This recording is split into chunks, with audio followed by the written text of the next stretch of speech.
Hello DevOps friends, welcome to Full Stack Live. I'm Jochen, the Monospace Mentor, and it's time for another Office Hour, which means you ask, I answer, if I can. This is meant to be an AMA chat where you can ask any questions IT related, I guess. System administration, software engineering, Ruby coding, Linux stuff, all kinds of things.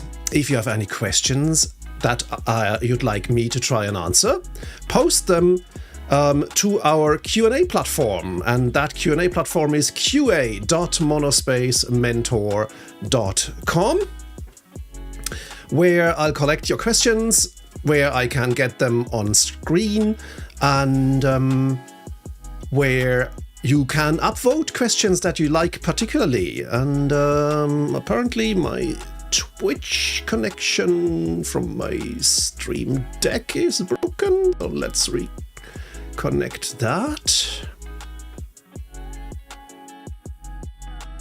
That looks better.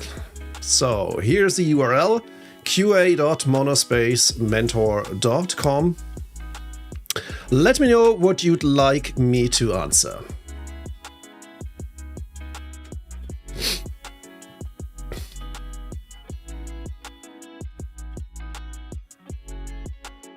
And apparently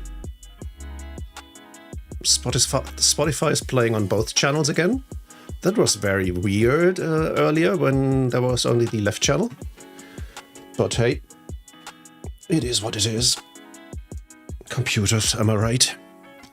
So I just made myself fresh coffee, freshly ground beans, the last beans that we had in the house, but fortunately my subscription coffee beans are going to arrive later today. That's good.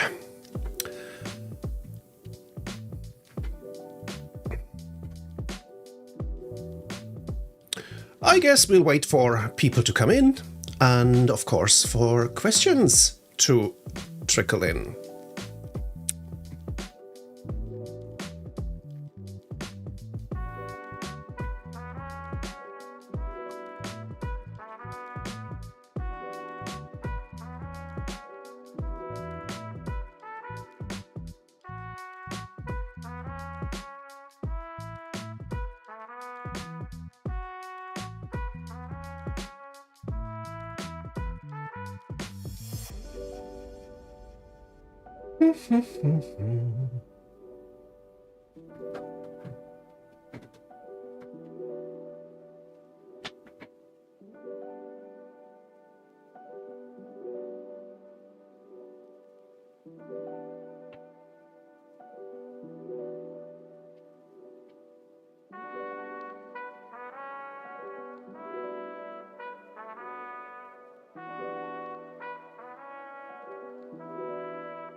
Welcome everyone who's joining. Welcome to Full Stack Live. I'm Jochen, the Monospace Mentor. This is my office hour where I don't do anything if you don't ask anything. This stream is dedicated to your questions. If you have any questions about Linux system administration, this can be theoretical questions, practical questions, all kinds of stuff. If you'd like to ask questions about software engineering, anything, then post it to qa.monospacementor.com. I can get them on screen and hopefully answer them. Hello, Moo Lol. Happy Friday.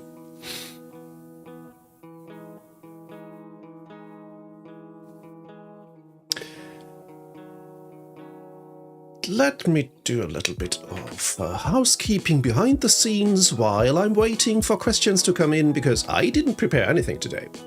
It's Friday, and I delegate this responsibility to you. You are making the program today, not me. All I have to do is answer.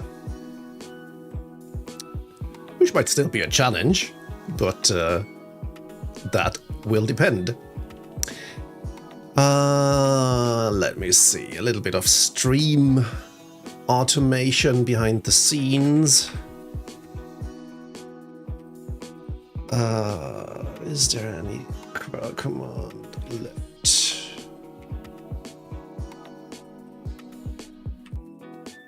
Nope, so we'll have to get the Atom documentation, Atom API.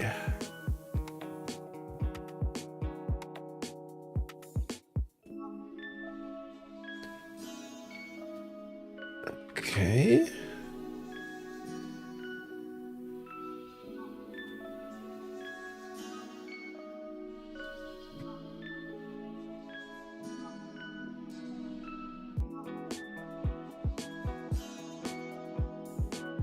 Get rules. That's /item/rules.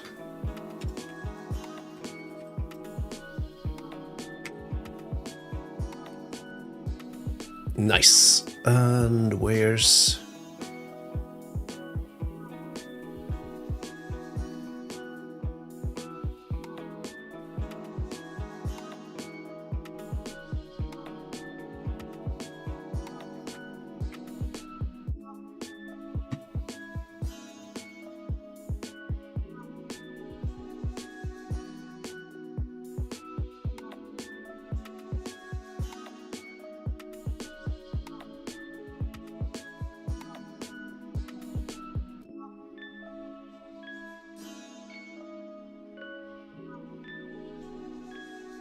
Oh, okay. So that's the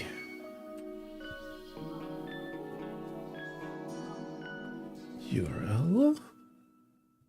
Now let's go to my Stream Deck.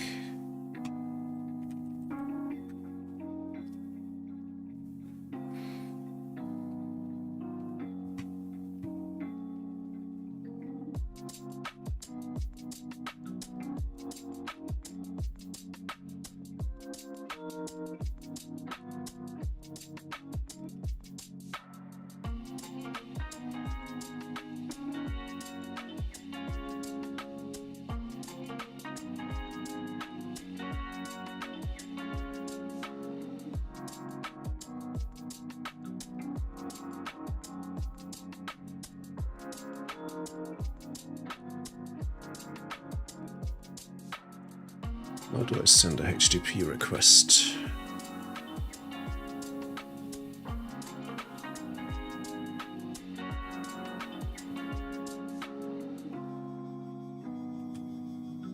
Hey, the Lemon. Hello. Welcome to the Stack. How is your Friday? Meta has a programming language that uses internally named Hack.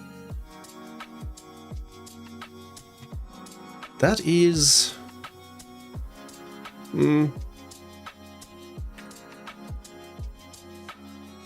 I don't think it's that as creative as they think it would be.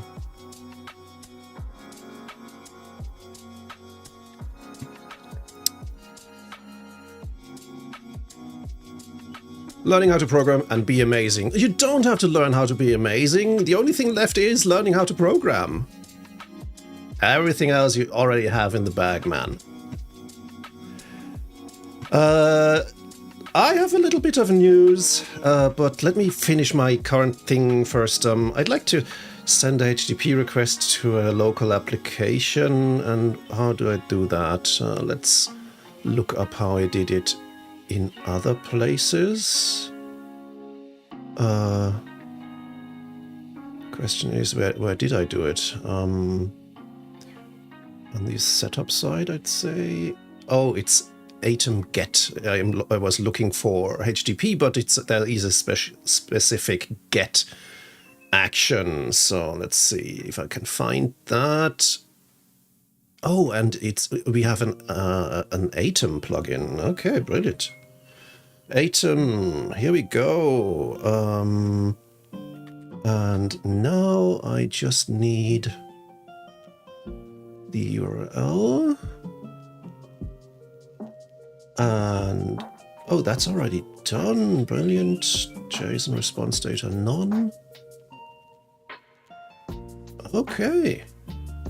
Is that it? Let's see. Let's press that button.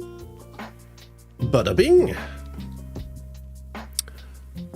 Perfect. It works. Nice. Love it. So we can delete the backup here.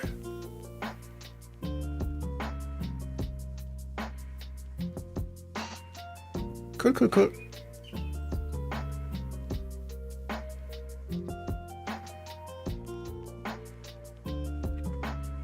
All right, so what's new? I did get a little bit of sleep. That's new. This week has been quite exhausting, and so yesterday afternoon, before dinner, I started a YouTube video from Kurzgesagt, and at the end of the video, I woke up. I actually fell asleep here at my desk, in my chair. So exhausted was I, and so I made an effort of going to bed earlier. It could have gone even earlier, but you know how it is. But yeah, I hope today will be a little bit more relaxing, and we'll get a little bit of rest over the weekend. Stiggy Man, hello, welcome to the stack. So people, again, if you just joined, this is my office hour, where I make an effort of answering your questions. That's all I'm going to do during this stream. So if you have any questions, post them to qa.monospacementor.com. I'll pick them up there, get them on screen for everyone to see, and then I'll try and answer them. So my specialties are Linux system administration, which I've been doing for decades, and Ruby coding, which I've also been doing for more than 1 decade. Of course, I'll try and answer any other question about IT careers, software engineering, DevOps, all kinds of stuff, if I can. So if you'd like me to answer a question, then post it to qa.monospacementor.com. Another thing is new. Let me see how I can present that to you. Let's see, can I... Look at that. Isn't that gorgeous?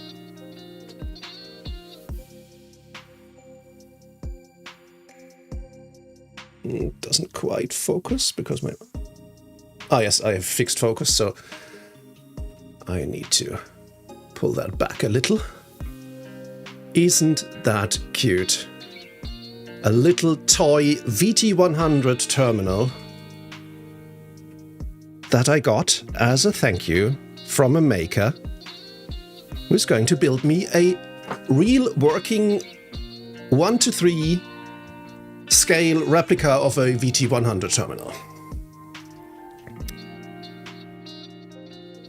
Yes, it's 3D printed in different parts and then lovingly assembled, and it's so sweet. It is absolutely adorable. And I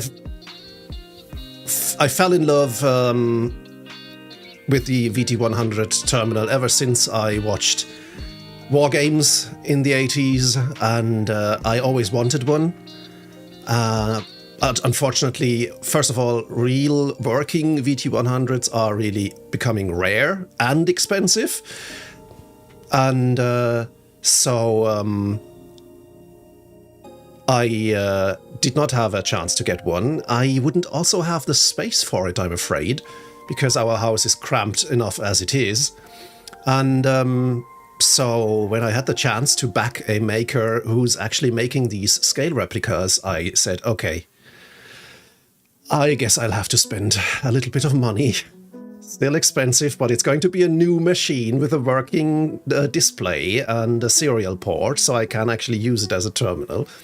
And yeah, I'm going to own my own VT100, and since it's only a third of the size of the original, I hope that it'll get a nice little place behind me in the shelf next to the scale replica of the PDP-11, to which it basically belongs, both being products by Digital Equipment Corporation. All right, first questions are trickling in, and so let's go and answer them. First question, Podman versus Docker. Is rootlessness the only advantage? Did you try and or compare both? Yes, I did. I'm a great fan of Fedora Silverblue, the atomic Linux distribution. And Fedora comes with Podman out of the box. I think the main maintainer of Podman is actually a Fedora team member. And so I've been using Podman since I switched to Fedora Silverblue. I've simply aliased the Docker command to the Podman command, and that's it. So, so far I didn't find any differences. Granted, I'm not doing anything fancy. I don't spin up huge Docker networks and stuff like that. So maybe there are simply differences that I simply didn't run into yet. But so far I'm very happy with Podman, and the rootlessness didn't cause any issues either. I find it very convenient because I guess the most practical consequence of Podman running rootless is that if you, for example, add your home directory or subdirectory as a volume to a Docker container and then make changes from this Docker container, they won't be done as the root user of your host machine, but as your own user account. And therefore, you don't get these weird file system issues where suddenly some subdirectory in your home directory is owned by root and all the files within it as well. That I think the rootlessness makes things much more convenient. And if you want, I guess you can still work as root if it's necessary at all. And yeah, so that's I think Podman is quite nice. Give me just a second. I'm getting a call by my daughter. I'll be back in a second.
sorry about that. So to answer that question,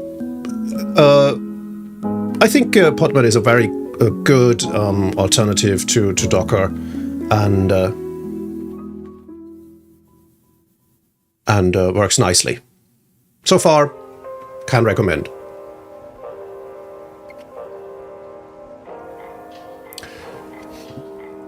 All right, then we have another question here. Regarding learning Linux, would any book be nice to start, like Linux Basics for Hackers, Getting Started with Networking, Scripting and Security in Kali? Or have you a recommendation that is a must? Just a second, the music seems to be a little bit loud still. Guess I'm missing an automation there in my stream setup. I'm not sure if a more specific book that, for example, as you suggest, deals with Kali Linux and more of a security angle is a great entry point. I would rather start with something more generic, get a feel for the general Linux things, and then go to something more specific. So, for example, if you want to do web development, then take a book that gets more into how to run a web server. Or if you want to go into more the security side, then go into some DevSecOps book or something like that. And for that... It's a Unix system. I know this. Spogosian, welcome to the stack. Thanks for the follow. For that, I would recommend a series of books, actually, because Linux is a huge topic. And let me look that up for you. Just a second.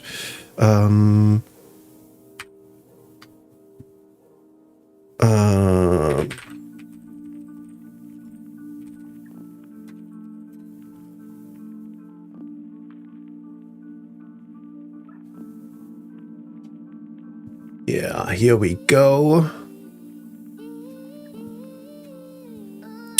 There's a series of books named Using and Administering Linux, Volume 1 to 3, by David Both.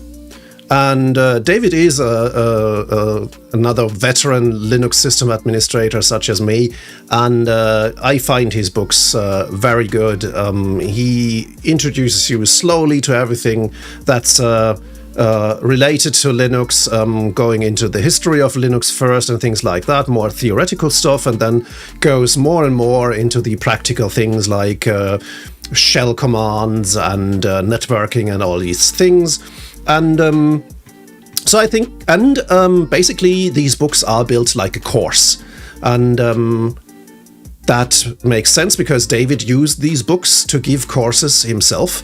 And that way you can basically be sure that this introduction is pretty good, because they are really, they have proven valuable in practice in a course scenario to teach people Linux, and I think it shows.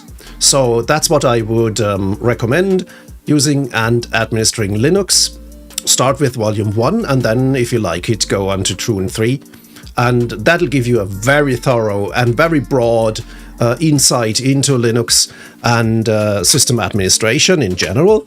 And from there, then you can specialize in all kinds of things if you are so inclined.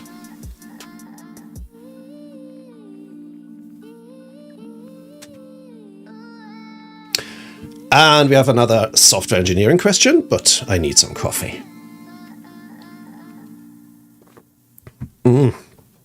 So good. SQL. How much raw SQL have you used, and is it enough to know only the CRUD operation, since most languages use ORMs? That's a very interesting question. So I did a lot of raw SQL in my time. I started web programming and therefore dealing with databases in the 90s. I did actually my first conference talk in 1991 about the new version 3.0 of PHP. And so, yeah, I've been doing databases for 30 years now. And of course, most of the early days were doing raw SQL. And it's definitely valuable to know the basics, as you say, the CRUD operations: create, replace, update, and delete. And is R replace, or was that just a brain fart? Because replace and update is basically the same. I think I had a bit flip there. Anyway, and as you say, most languages, I would replace languages by frameworks, because yeah, I guess we're talking about web frameworks. And yes, most web frameworks, be they Laravel for PHP, Flask for Python, or Rails for Ruby, all of them have their own object relational mappers that basically hide SQL from the developer if you don't do anything very specific where you need raw SQL. In that regard, you can get by just knowing basic SQL. Balthasar, welcome to the stack, and namaste for your subscription. Thank you very much. That's very kind of you. How is your Friday? Good morning to you. One thing that makes me reluctant to say you can get by with only the basics and then specialize in your ORM of choice is... Wait, what? It's haircut day? Why? I just saw you Tuesday night on our Monospace community hangout, and your hair was perfectly fine. Speaking of which, if you'd like to join a great community of DevOps practitioners, check out the membership for the serverroom.sh, my community that I've started to help people grow and learn. It's a safe space. It's very well moderated and curated. And we have multiple tiers that give you different kinds of events in which you can participate, from casual hangouts to thorough multi-hour workshops. And so if you'd like, check out the serverroom.sh. So again, why I'm reluctant to say, yeah, just get the basics and then go into your ORM is that if you run into performance issues, and the performance issues I'm talking about are part of why I'm so sleep deprived this week, is you should be able to read the queries that your ORM generates and basically be able to interpret why they are slow, why they cause high database load, things like that. Because, of course, your ORM does its best to send valid SQL to your database, but especially if things involve multiple tables and things like that, or combined keys and things like that, then when we are talking about, say, tables with thousands or even millions of entries, then your queries might have terrible performance. And then you'll either need someone who's fluent in SQL and is able to tell you, well, yeah, that's a multi-table join and you don't have the right index for that, or this is a query that requires a combined index or something like that. Then, yeah, you'd either have to find someone who is versed in these things, or ideally you can tell that by yourself. You should also be able, for example, to read the results of an explain command that tells you which keys get used and things like that. So, at the beginning, don't overthink things. You don't have to do an SQL course just because you're beginning web development or something like that, but consider improving your SQL skills over time, especially if you want to become a senior web developer.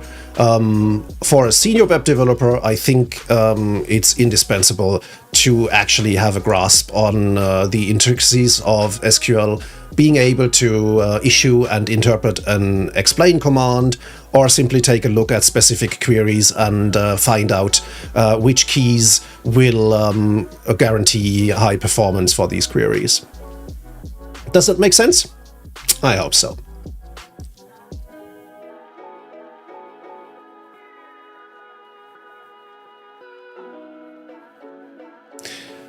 Another question, probably related to this one. You mentioned performance issues. How do you detect and solve those? What tools do you use, generally speaking? There are many ways to do that. The simplest way to detect performance issues is simply have people write to you that your website is slow as shit. That's not the most pleasant variant, of course, but that's one way to find out that your queries could use a performance optimization. But there are, of course, more proactive ways as well. For example, most databases log what they call slow queries. You can, for the most part, define what a slow query is. Basically, you tell the database every query that takes longer than, say, 2000 milliseconds, i.e. 2 seconds, that's too slow for a single query. Then this query will be logged, and you can regularly simply look at this slow query log and see if these entries are something you should be concerned about or not. Then there's also monitoring systems that can track many different metrics of your database. And for example, if you always have a high connection count, because you always have lots of web workers connected to the database, even though you don't have that many visitors in parallel, then that might mean that incoming requests take too long in the database and bind these web workers for too long. And therefore, you always have a high connection count. Ideally, your connection count should be close to 0, because it's going to be query closed, query closed, and nothing should pile up. It, of course, depends on your website, on your traffic, and all these things, but ideally, queries should be as fast as to give you almost 0 concurrent connections, because every connection gets closed basically immediately. That would be the idealistic view. And so, for example, if you take a look at the metric of your connections, which your database is able to give you at any time, then that's one way to do to tell if something is wrong. Similarly, for example, the other metric would be how many concurrent queries are running on my database. If your database is only connected to one website, let's assume a simple scenario here. It's only connected to a single website, and that website doesn't draw too much traffic. In that case, a similar thing should apply to the list of concurrent queries. You shouldn't have any, because every query that comes in gets answered immediately, and the database is idle again. If you have queries piling up, that might also be a sign of a performance issue.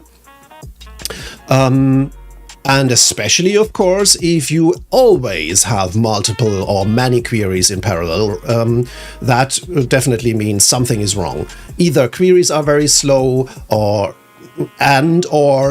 these queries, for example, can't be answered from an index.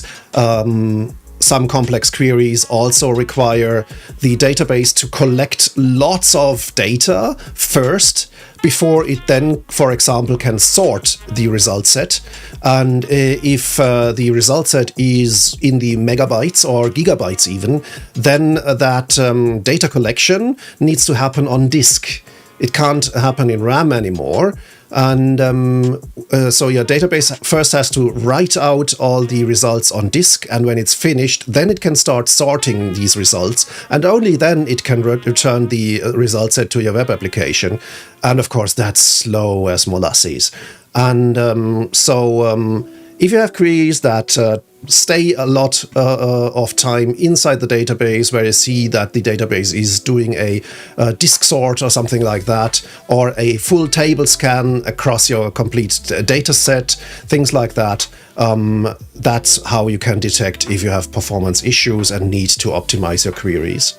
Sometimes that means not using the ORM if the ORM is taking the wrong approach. Sometimes you can nudge the ORM in the right direction, but sometimes it means you need to use handmade SQL and send that to the database directly.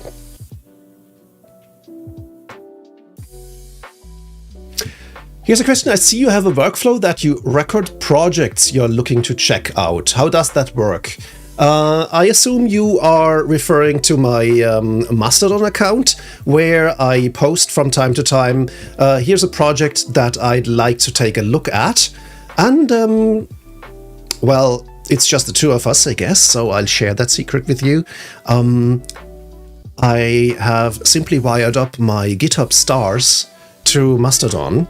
I think using make.com, formerly known as Integromat.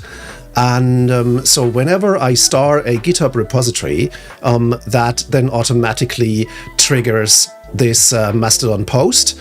And that's how I use these stars. Of course, sometimes I use these stars also as a token of appreciation. Just recently, I starred a repository that I've been using for a long time. And so when the automatism posted that post, for which I'm using buffer.com, because Buffer can spread posts across time, I then went into Buffer and deleted these posts because I didn't want it to go out and say, I'd like to try out NeoVim or something like that, a tool that I've been using for years, but only now got to star. But usually, if something piques my interest, I'll simply start on GitHub, and it'll create this post. And I also use these stars then to remind myself to actually take a look at that, because then I realize a few days later, there was that one tool that I wanted to check out, which was that, and I go into my GitHub stars and see, yes, that was it. Or for example, for a long time, I could not remember the name of the system or service messaging software that I wanted to check out, an alternative to RabbitMQ. I finally remembered that it's NIM, but I could for the life of me not remember it, and I always had to go back into my GitHub stars and scroll down. Yes, NIM, that was it. By now I've actually memorized it. How do you choose what's worth automating in your personal life? Automate all the things.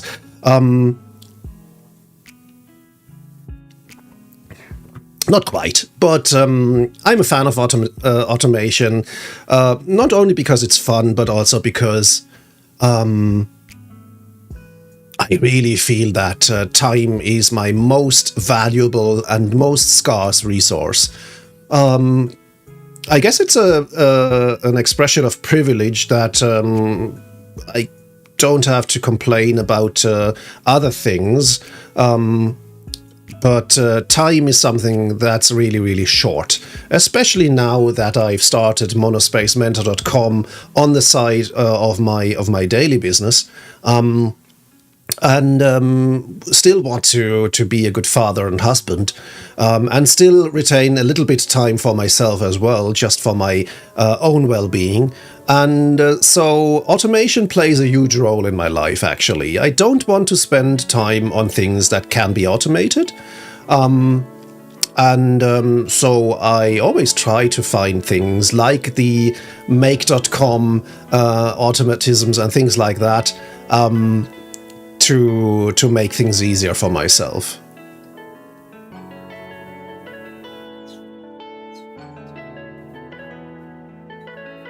I mean, there's a limit to everything. I haven't automated birthday greetings to my kids. which I could do as well. Make.com could probably be wired up to some SMS service or something like that, but that's something, some things should be done manually still or in person. So yeah, everything has its limits, but seriously, I try to save as much time as I can for the things that are important to me.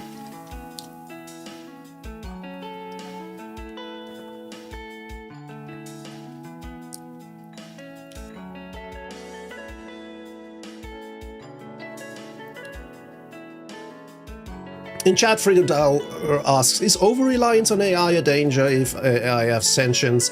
I'm not really worried about sentience yet. I would say we are still as far away from what's called general AI, what you are referring to as sentience. Maybe not even sentience, but AI that can understand things. We are very far from that. We might be as far from that goal as we were back in the 70s and 80s when the first artificial intelligence research started. The term artificial intelligence, I think, was coined in the 70s. And so we are still very far from that. But still, the things that get referred to as AI, these generative large language models that we are dealing with nowadays, are still a danger in my book, because I guess people especially do what you seem to be doing. Apologies if I'm assuming a little bit, but mixing the still science fiction thing of sentient AI with large language models is something that is dangerous, because people, when people on the street who are not experts, who are not IT people, when they confuse these things, they'll have completely different expectations.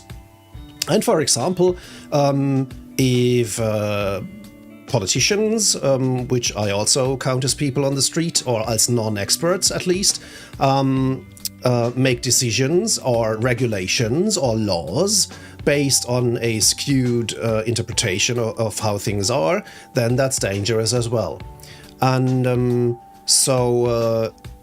yeah. There are also the whole ethical angle as well. All these large language models that get used nowadays to create text or images or even videos are trained on data that's not licensed for these purposes.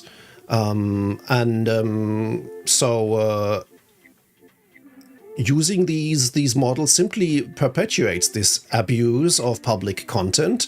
And there is a discussion to be had about these things, and that's, I think, where we definitely need laws and regulations.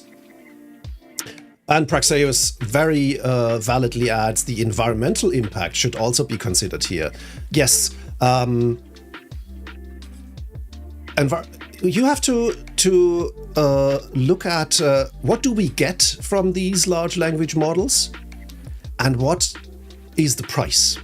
And that's why I, for example, cancelled my Copilot account just recently, because Copilot is convenient, but it's still just auto-suggestions, auto-correct on a very high level. I'll give it that. But to me, it's not worth paying $10 or what I was paying every month. And especially, it's not worth the environmental impact of that have to run to train Copilot. And the same applies, of course, to any LLM. And the cost far outweighs the benefit in my regard. And that's why I try to reduce my use of LLMs as much as possible, ideally to zero. Freedom DAO asks, how would you define sentient AI? Well, sentient means that the AI would be self-aware, would know that it exists and would know that the environment it exists in, and we are still light years away from that.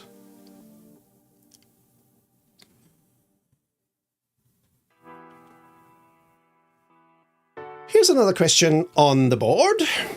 I haven't done a deep dive into terminal emulators or shells. What kinds of benefits could there be for someone who doesn't do much work in the CLI? That's a very valid question. Why should I deal with the command line if we've had GUIs for decades now? Well, the CLI is the direct connection to the operating system. If you're not changing memory cells manually, then the CLI is probably the best tool to interact with your operating system. And it's the most versatile as well, because we could imagine building graphical applications for everything that you can do on the CLI, but that's almost impossible, because you would either have to have hundreds or thousands of graphical applications, or you would have graphical applications that are completely overloaded with options and dials and toggles and all these things. On the CLI, you can simply either create a new program, or say a shell script, for example, that does exactly what you want to do. It'll take you a few minutes or hours at max, and then you have the tool that you need.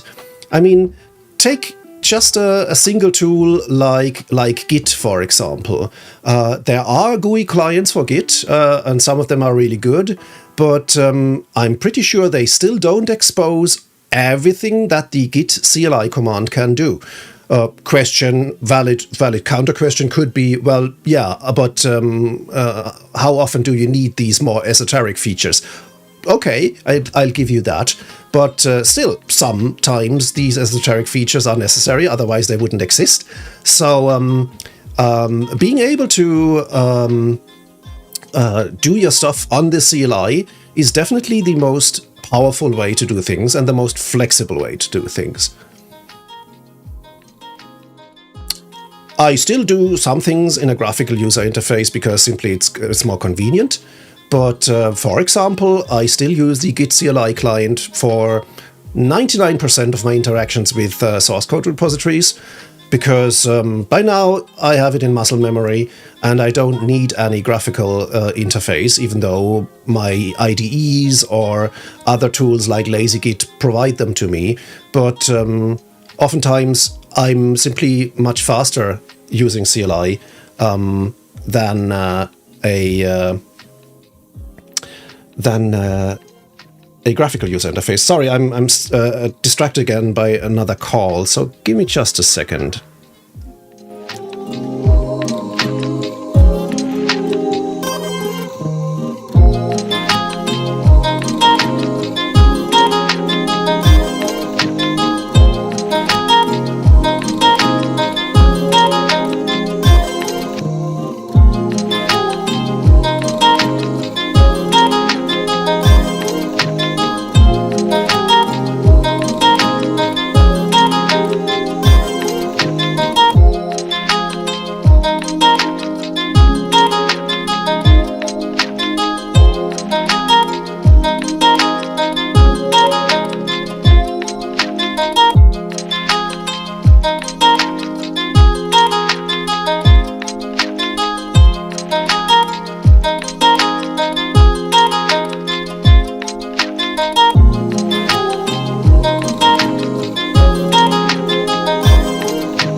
Oh, there's another knock at the window. Today is really chaotic. Just give me a second, please.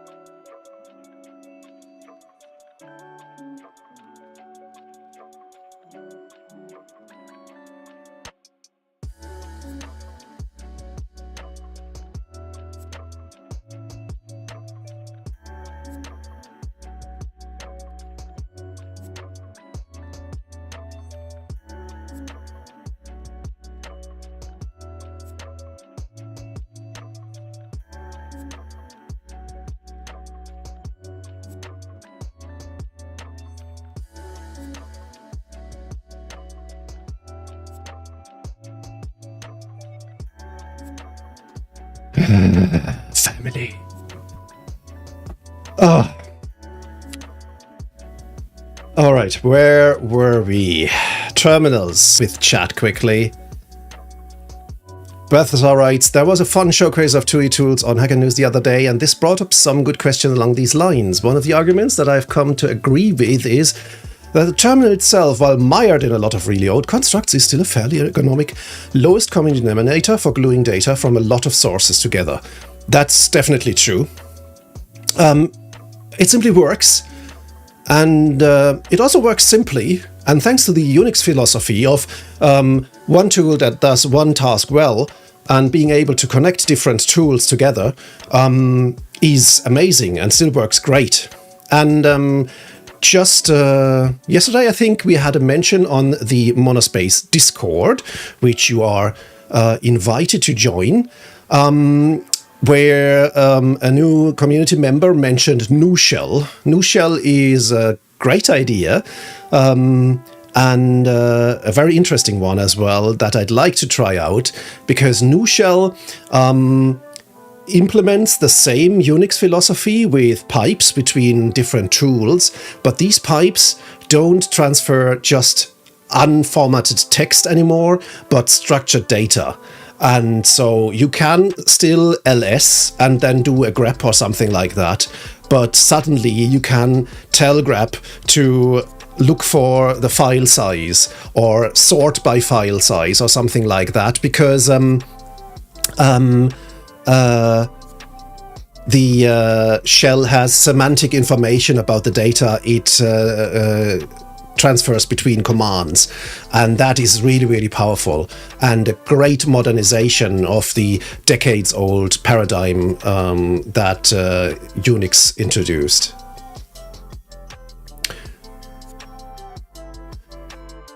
I'll leave the AI discussion by the side.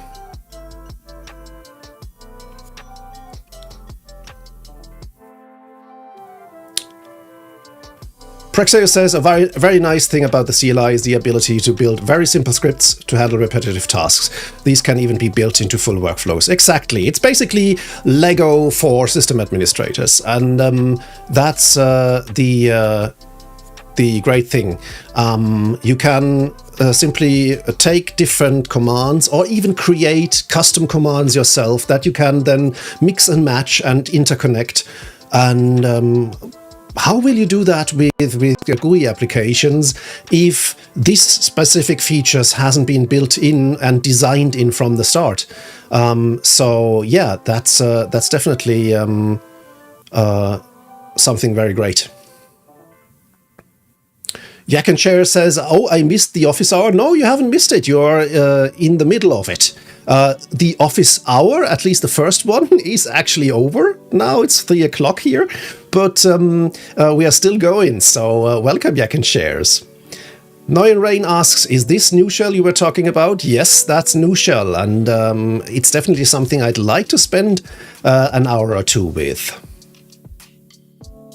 And Praxeus says, feel free to keep asking questions at qa.monospacementor.com. That's correct. qa.monospacementor.com is where you can ask your questions, where I can get them on screen like this one, and where we'll answer them.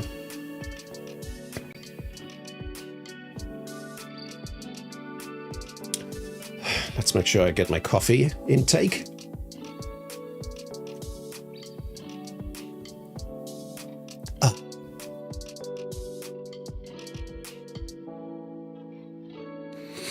Yes, no, and Rain, I find it very intriguing having structured data that you can pass from command to command, and being able to display it nicely in a table and things like that. That seems really straightforward as an idea, but it hasn't been implemented before NuShell came around. It hadn't been implemented.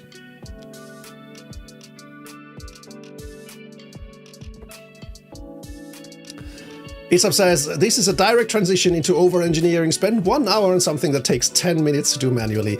Of course, you can always overshoot the goal.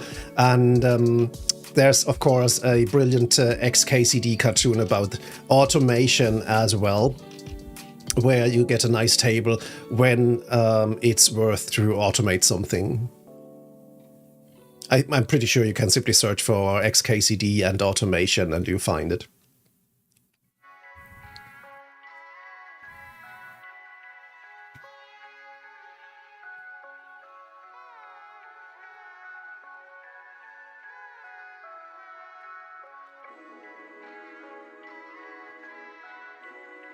All right, Rain to the rescue. Here's the XKCD comic.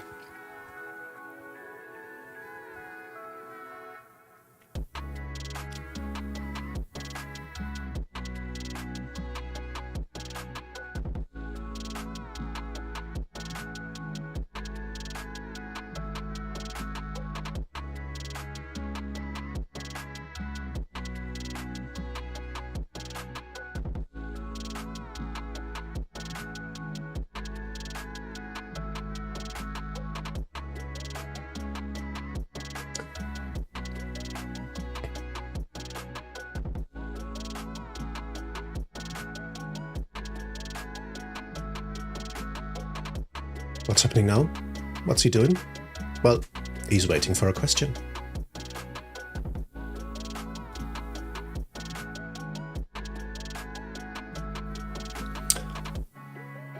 Bethesda says, remember to update your workloads regularly, folks. That's true.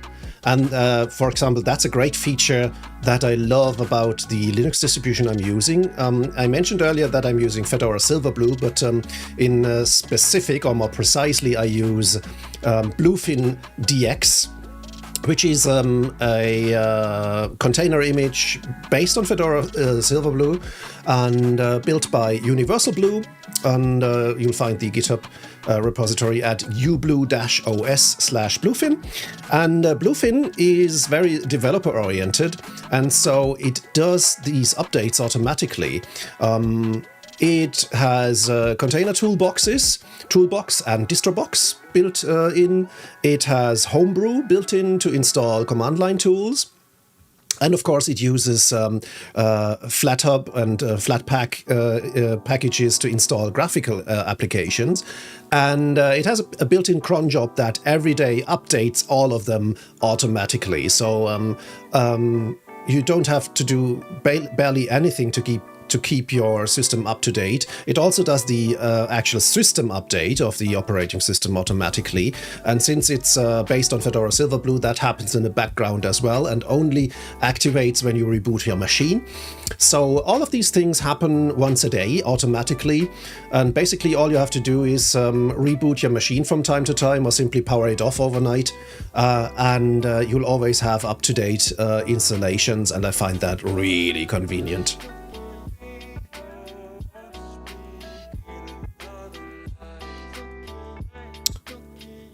Bethesda says, I'm really sad that I had such a poor experience with Silverblue. You and me both, buddy. You and me both. I'm really, really not happy that you had such challenges running it.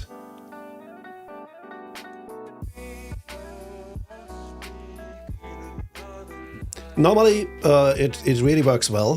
Bethesda had issues by having his EFI partition overwritten, if I recall correctly. But that shouldn't happen, of course, and it has never happened with my machines. I'm running lots of VMs and laptops and my own workstations using Fedora Silverblue or Bluefin, and so far everything has been running nicely. Actually, Bluefin was the ideal operating system choice for installing my son's laptop. I recently refurbished an old Lenovo T480 for him, for my 11-year-old, and so I installed Bluefin on there, knowing full well that this system will update itself. I don't have to take care of it. I don't have to grab it every week and try and do software upgrades and things like that. It'll simply happen in the background while he's using the laptop. And if you have systems that you need to maintain for friends and family, I think something like Bluefin is ideal.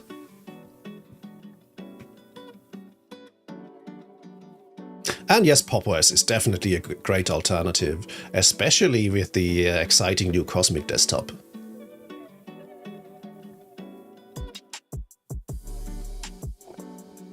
Reminder, post your questions to qa.monospacementor.com, where I can field them, collect them, grid them on screen, and hopefully answer them.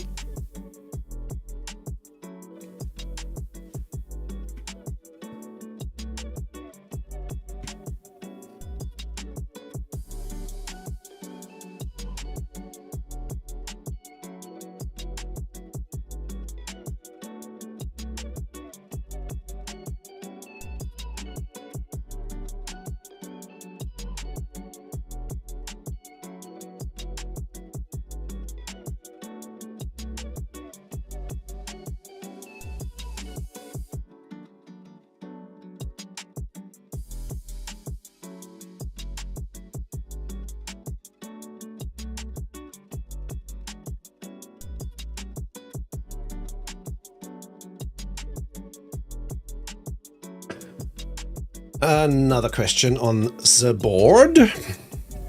What are your thoughts on the long-term viability of Wayland?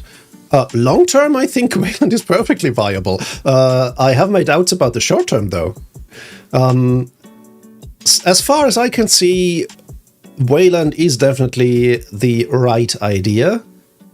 I guess it wasn't at the right time, otherwise we wouldn't have spent 10 years, 15 years or something like that, and still not have a fully working Wayland system, or a fully working X11 replacement, which we are in dire need of. So yeah, I guess there's lots of work to be done still. I like to see, I really enjoy seeing the progress that people are making on the Wayland side. I mean, there's news at least every month about progress on the Wayland side.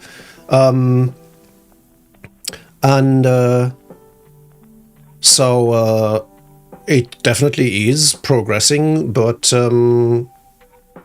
as I said, there's still lots of work to be done until you can recommend Wayland to everyone.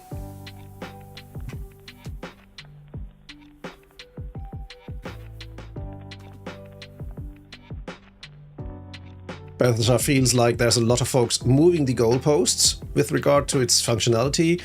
Yeah, that might be part of it. I'm not steeped too deeply into the Wayland community. I'm just following what I read on, say, the Linux kernel news or something like that. Linux Weekly News, sorry. Yeah, coordination is something that hasn't always been great on that side. From what I can see, it's improving. But I wouldn't dare making any projections when we'll have something that can cover, say, 98% of use cases.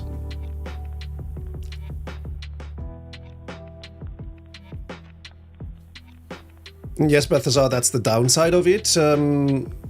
That only prolongs the time we'll have to use X11. And so there's effort going into X11, which we have to regard as wasted in the long term, because there is no future for Xorg. So yeah, that's a little bit bitter.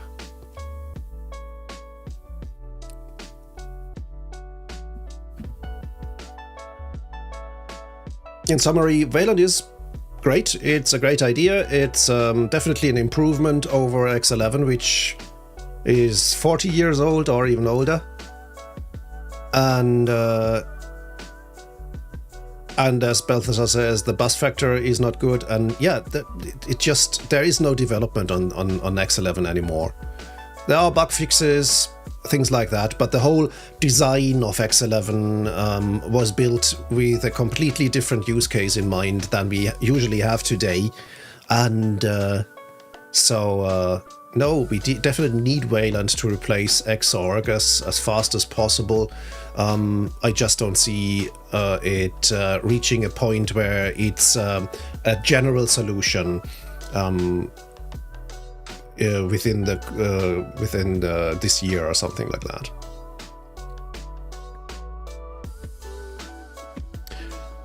All right, so we are already well over 1 hour, so last call, as we say here in Ireland. Post your questions to qa.monospacementor.com. I'll do 2 more questions and then I'll say goodbye and sail into the weekend sun.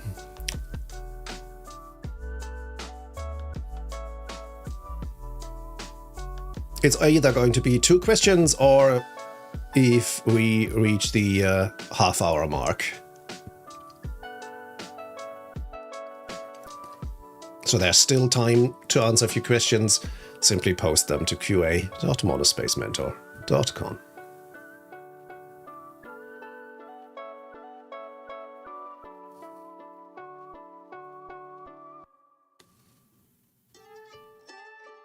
Coffee is also going on empty.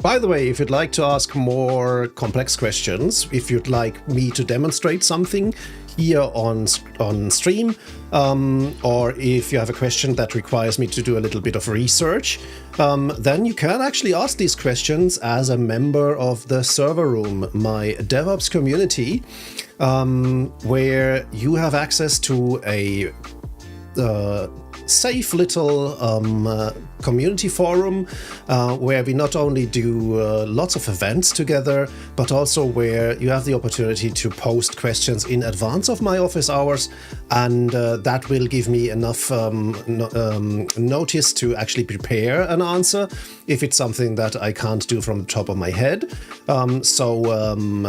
If you'd like to answer me to answer more complex stuff, consider becoming a member of the server room. We'll also do lots of other events there. For example, next week we're going to have our first hot seat session where we take a look at the work of one of our community members who volunteered to sit on the hot seat, get interviewed by me, and get feedback from me and the other participants on the call. And so if you have something that you'd like feedback on, or would like to have reviewed, or you have something that you struggle with and would like the input of other people, the server room is definitely a great place to get some input there.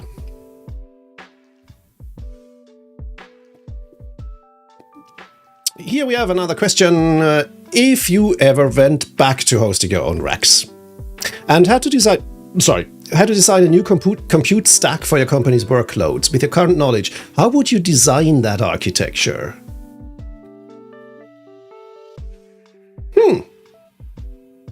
Intriguing question. So I'm in web operations, which means my requirements are pretty much covered by off-the-shelf hardware, basically. I definitely don't need an Oxide rack to do my stuff. In that regard, I don't think I would have to spend much time on architecture design there. I simply would love to have lots of Ryzen or EPIC machines, cores and RAM that I can't count.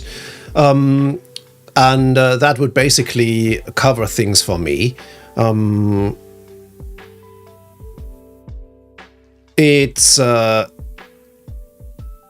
I think it would be more interesting if our use case wouldn't be as pedestrian as ours, because our main problem is simply scale. Our customers add websites all the time, and we need to run all these websites in parallel, be able to manage them. So it's more a question of system architecture than of hardware architecture.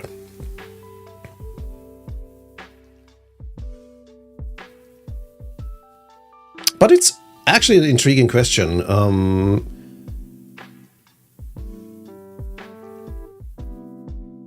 I can't think of anything that would get me to run our own data center infrastructure. I can't see any benefit from doing that. It'll just add more toil to our already huge list of things that we need to take care of. I think we are really well advised to focus on software and not on hardware. Sorry for that boring answer.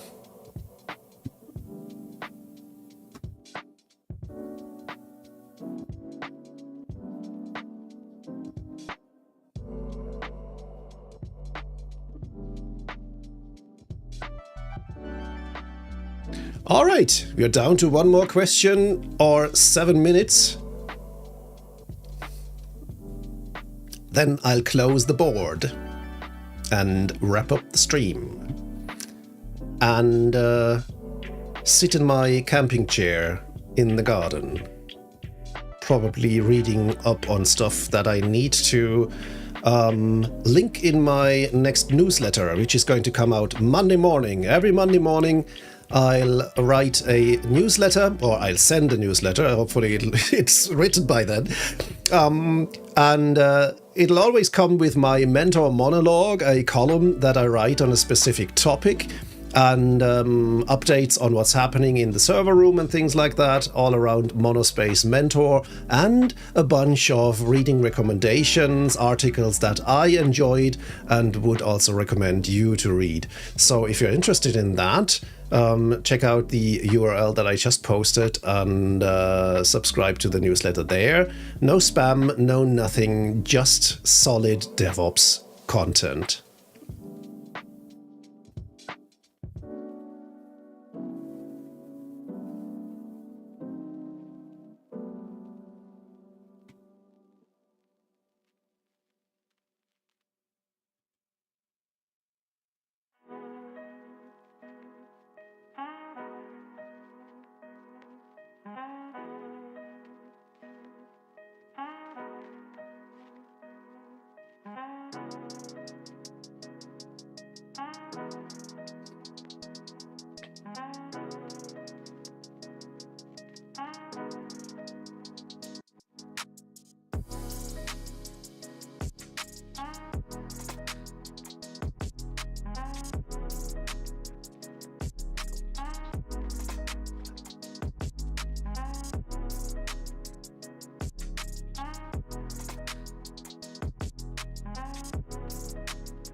Last chance to post a question to qa.monospacementor.com.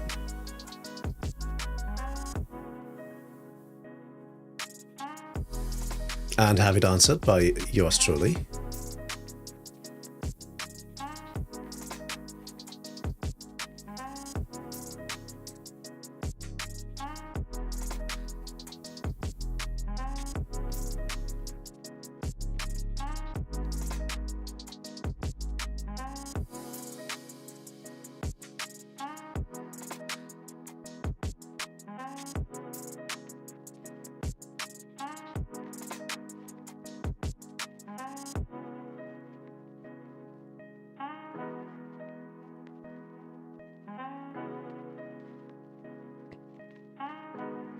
Also, last chance to redeem your channel points.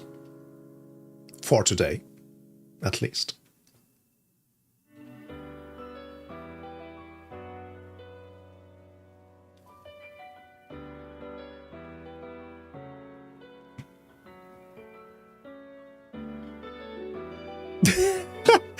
Page and questions from Mr. Congeniality. Describe your perfect date.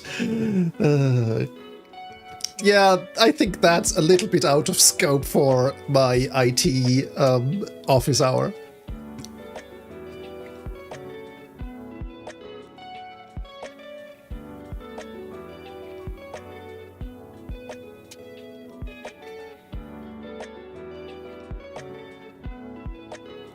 This is far from a pageant, I'm afraid.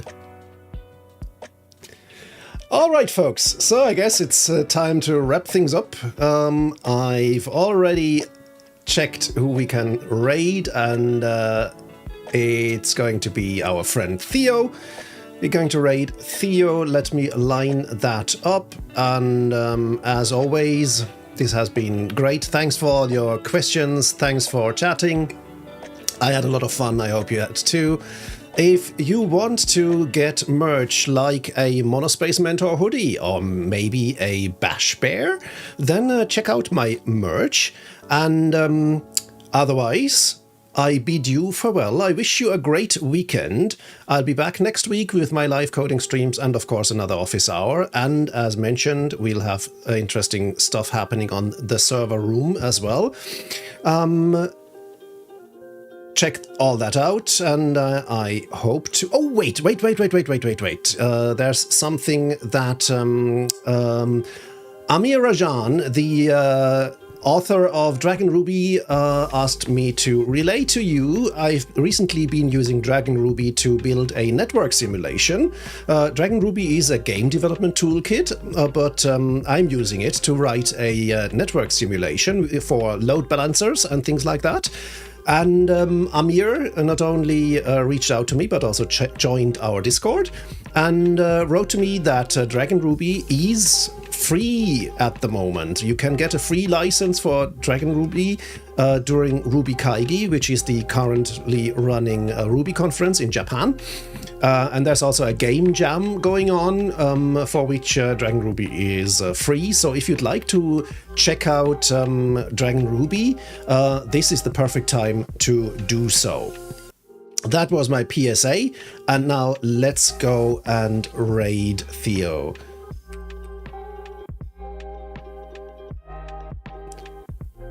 Thanks everyone, this was fun, and until next time, take care.